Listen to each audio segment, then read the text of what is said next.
Пум-пум-пум. Распаковка продуктов на 15 белорусских рублей. Чек. Погнали. 15 рубасов отдал. Ох, ну, недорого и недешево. Яйки, желток. Яркий желток называют. Вот и целые все были.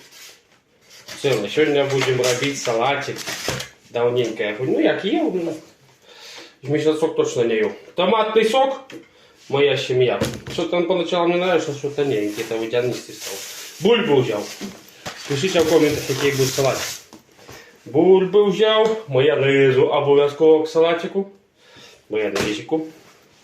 Колбаски вареной. Без сала.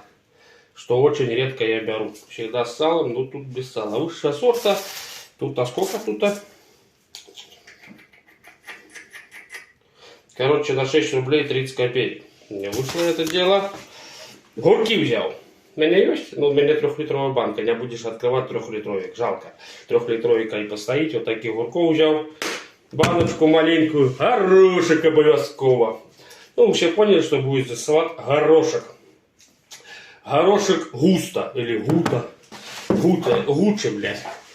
К томатному сачку обов'язково сметанушка. 20% на пожирнее. Томатный сок. Васле, конечно же, я не обидел. Что тебе говоришь, мокрую пачку на что не хватит. Ну и товар удачу взял вот такие вот. 3 в одном. Некий дешман. Ни разу такого не брал. Попробуем. И это все покупочки мне вышли. Всего лишь на 15 белорусских рублей. Я не знаю, с какими вы там сотками и полтинниками ходите в магазин. Я хожу 15 рублей курбан положил. Продукту купил. Салат замутить с 2 банок, даже не с одной. Горошка возишь, вот такая миска с горой. Можно будет съесть почти 2 дня. Так что у тебя же взял их.